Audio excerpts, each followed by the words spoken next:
Bonjour et bienvenue dans cette nouvelle vidéo. Aujourd'hui, on va faire le montage télérupteur. On va expliquer le principe de fonctionnement et on va faire le schéma du câblage. Donc, le montage télérupteur est très utilisé dans les zones qui sont ouvertes. Par exemple, un restaurant qui est ouvert.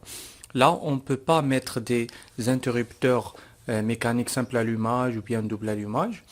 Donc, parce qu'il y a une seule zone on doit mettre le montage télérupteur. On peut mettre plusieurs boutons poussoirs dans chaque endroit de la même zone. On doit mettre des boutons poussoirs et à chaque appui sur le bouton poussoir, il y a un changement d'état.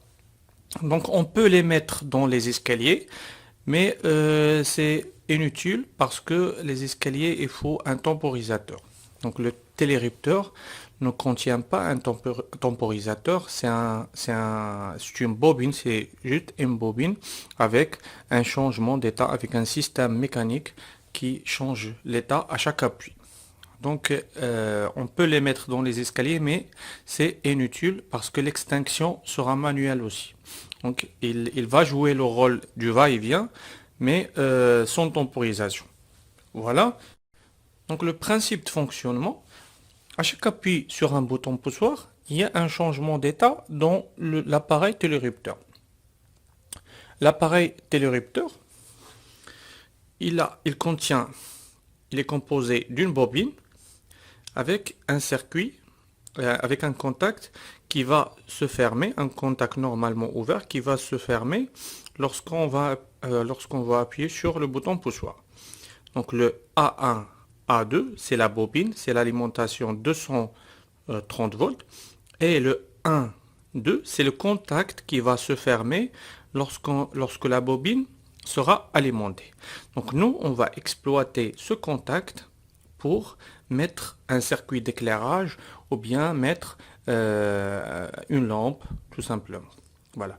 Donc là, il y a une commande en plus de la commande automatique, il y a une commande manuelle en cas de rupture de la commande automatique.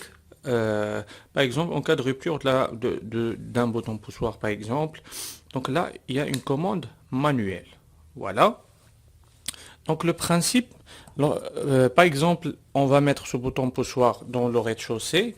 L'autre bouton poussoir, on va le mettre dans le R+1. L'autre, on va le mettre dans le R+2. Et on peut mettre plusieurs boutons poussoirs. Donc à chaque appui sur un bouton poussoir, il y a un changement d'état et par conséquent la lampe va s'allumer ou bien va s'éteindre selon l'état précédent. Voilà, lorsqu'on appuie sur l'autre, il va changer d'état et la lampe va changer d'état aussi. Donc on va voir le câblage qu'on voyait sur l'écran. On va commencer le câblage depuis le tableau électrique. Pour le schéma de câblage, on va câbler depuis le tableau électrique. Par exemple, on a maintenant deux protections. On va utiliser qu'une seule protection et on va faire le câblage du montage télérupteur. Ça, c'est la phase et ça, c'est le neutre, 220 volts.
Maintenant, on va faire le test.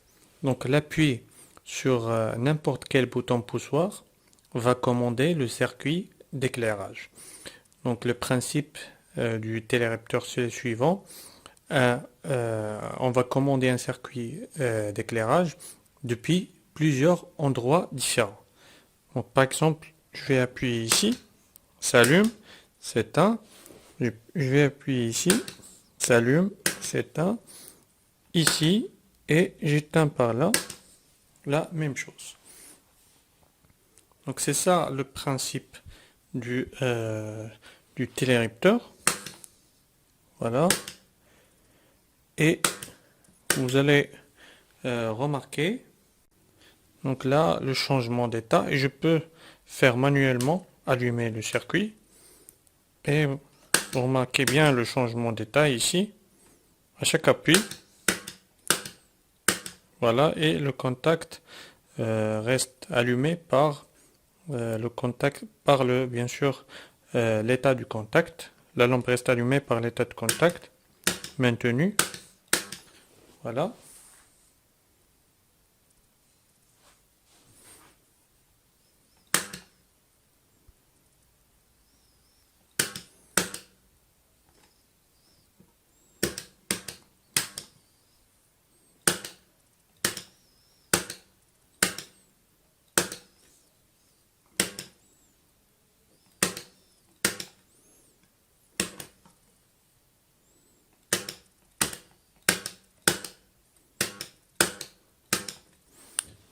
Et voilà. Donc c'était une vidéo sur le montage télérupteur. Donc comme vous avez vu sur le schéma de câblage, il est très simple à câbler et j'espère que vous avez appris ce montage. Merci et au revoir.